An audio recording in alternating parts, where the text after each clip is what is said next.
Hey, yo, Greg. Hi. What's that? Tack rag. Tack rag. Why do you need a tack rag? Okay, so we shot Steve's car last night with etch primer. Has a 24-hour window. So this morning I'm going to run around it because even though I'm a professional painter, I still put saggers and runs and little things and things. So I'm going to walk around it, tack it off, which will get rid of all the little balled up overspray that's on it, and then also take my little bit of 240 here, run around, find the little sags, sand them off real quick, and then probably shoot them again with a little bit of primer just to bury them, and then we'll start getting ready for color. But the tack rag will get rid of the dirt that I make and also the little balls of, I don't know, primer. You look tired. Why are you tired? I'm not tired. What time is it? It's like 6 in the morning, 6:30. Ain't bad. What's the purpose of etch prime? Okay, so etch primer, that puts bite into the metal. So you sand your metal a little bit because it always needs to have some sort of scuff or what have you.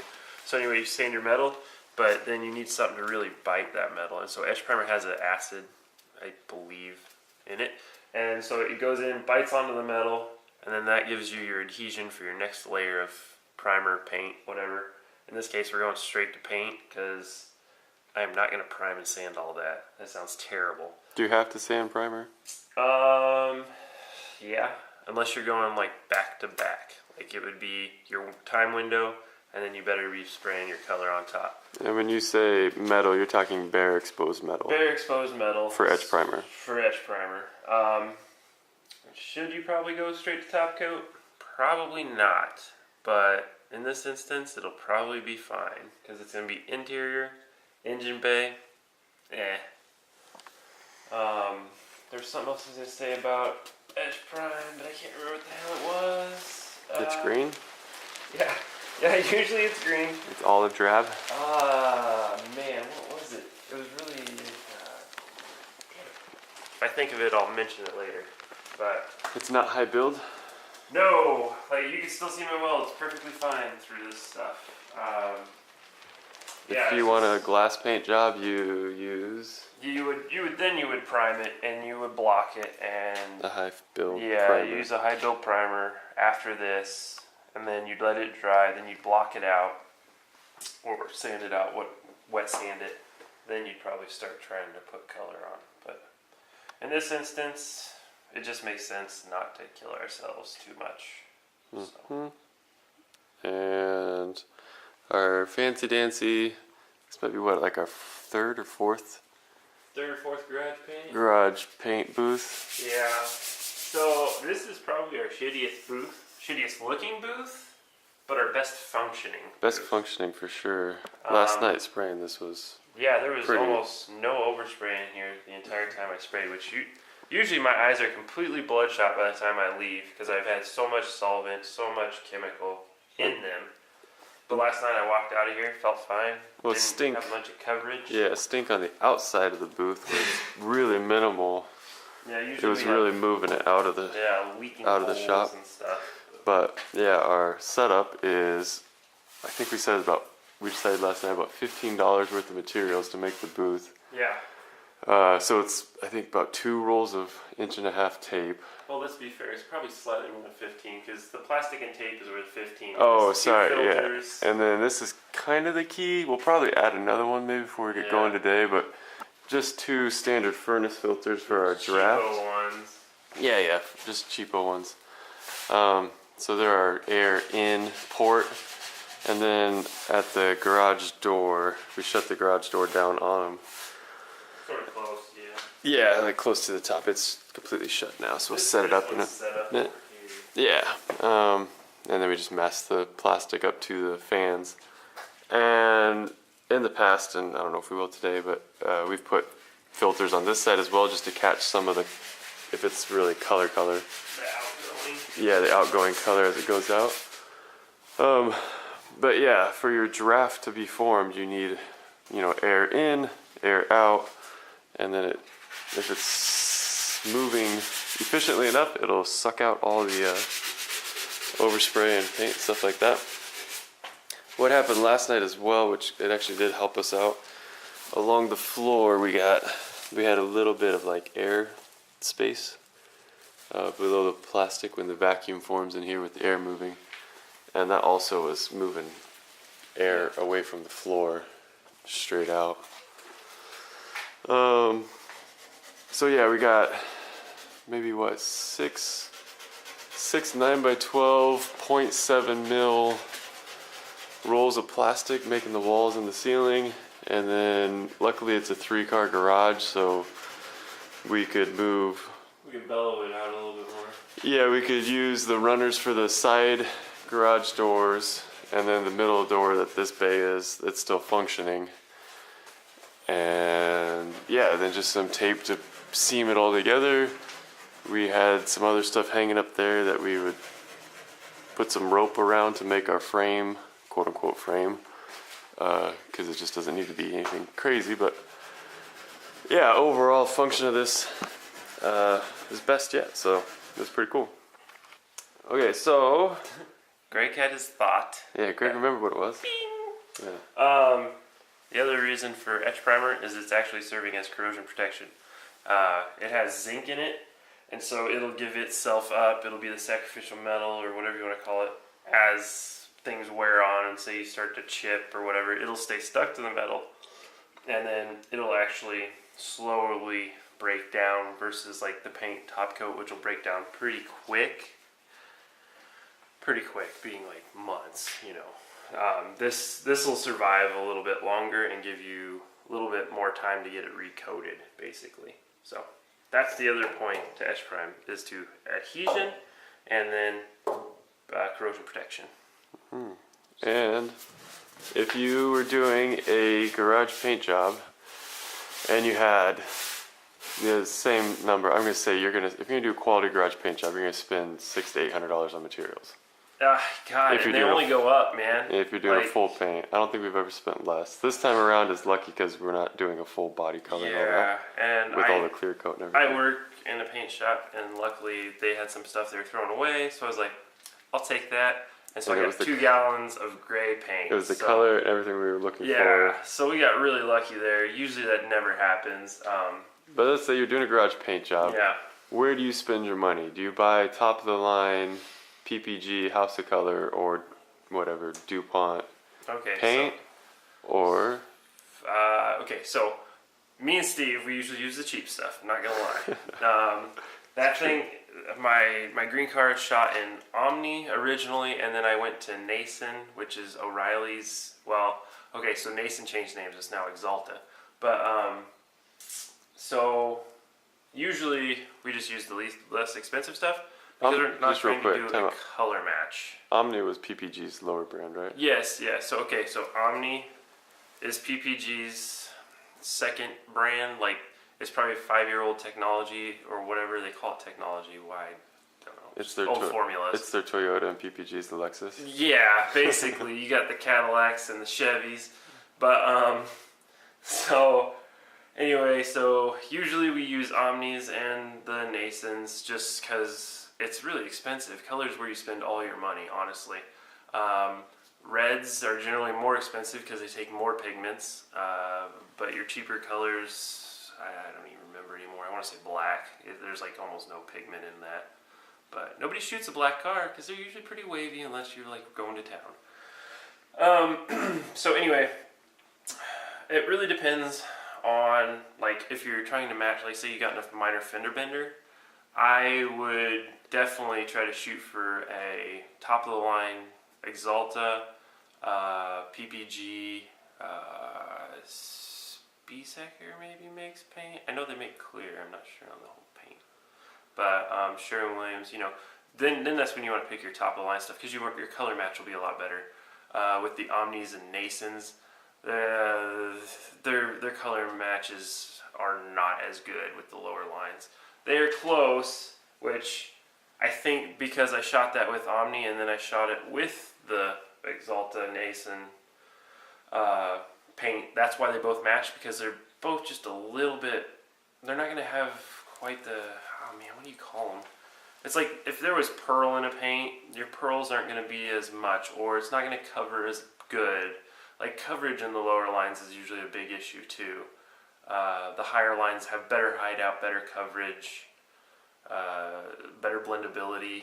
So usually the higher lines are intended for spot repairs, and if you're in like a really quality setting, not like this, like if you're in a nice booth with good dry air pressure, you know, all that stuff, like that's when I pay the money to do a full paint job with a higher line of paint and clear. So for me in the garage, I use the lower end paint. Tends to work fine for me. I've always been really happy with it.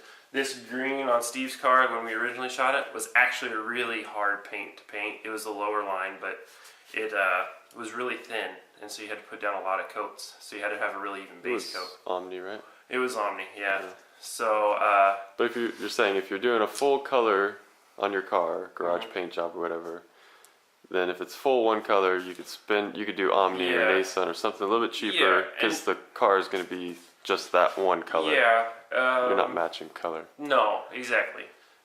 But the other thing you got to think about too is your colors aren't usually as vibrant either. So it's a really back and forth game. So if you do want to maybe think you want to use a higher, so here's a good example. Back in school, I shot a car that I was building at the time, which I have like 2 pictures of it. Anyway, I painted it first with Omni Red, Inferno Red. Omni Inferno Red, it's a Dodge color. It comes on like all their minivans, trucks, I mean it's on everything. So anyway, I painted it that Inferno Red, and it came out kind of purplish almost. It just didn't have that same bite.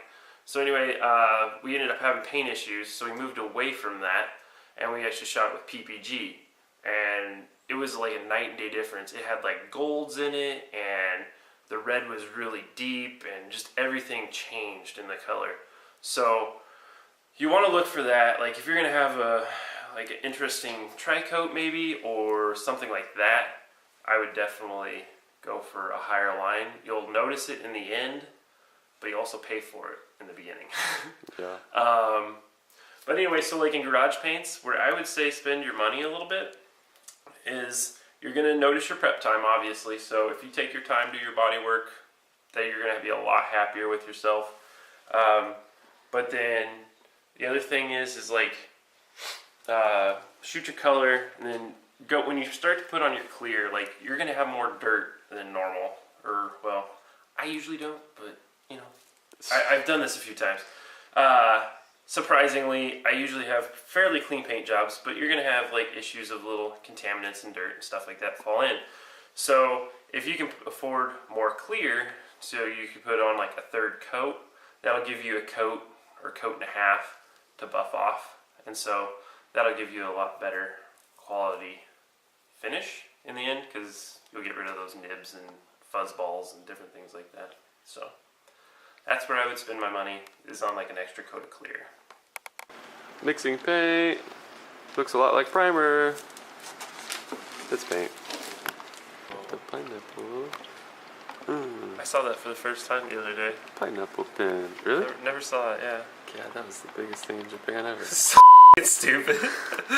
Everybody do. Every variety show, they'd be out on the street.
Yeah.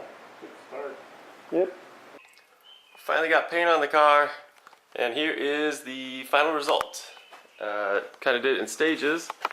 We did the engine bay, and then the interior sides, and the roll cage, all at the same time with an actual paint gun and that, you know, automotive type paint. And then the floor, the trunk floor, the interior floor, and the wheel wells, and the underside. I don't know if you can see it. The interior, like I showed on Instagram on our Facebook page, we used Napa's rust proof MD. It's basically like a Pour 15 type paint, so it applies over rust and covers a bit better, giving you better protection. So we use that on the wheel wells as well. But yeah, it covered quite well. Less coats to get more coverage. It's a bit, you know, it's thicker paint, so it should be a bit more durable and hold up well to the traffic. But the main thing was there was some, you can kind of see the texture through, like I could probably do another coat on top of that, but there was some pitting and rusting going on the floors and stuff, so it just kind of made more sense to go with something that was designed to bite into the rust. Trunk looks so good. So yeah, we did that, and we just got lucky that the paint color matched our, well, I guess an off-the-shelf color for both matched each other so well, and without any special, here you can see the color difference, so it's pretty darn close. Without any special consideration on our part. Our local Napa just happened to have the light gloss gray in stock come in, and then Greg ended up getting some leftover about to be disposed of paint in the gray color. So yeah, our decisions were kind of made for us, and it just worked out great in the way that they match each other. So anyway, yeah, we're to the point of finally being able to start bolting parts back onto this. We've got some stuff ready to go. Probably first up is the gas tank and the rear member, get all that stuff situated and work our way forward to an extent. But yeah, really happy with the way it turned out. The cage looks awesome. The gray is very tidy, green, or very clean and tidy look. Pretty functional. And if we change the body color down the road, it should go fine with any of that stuff. So all around, big win. Really stoked on it. Really happy with the way it came out. So yeah, let's continue on.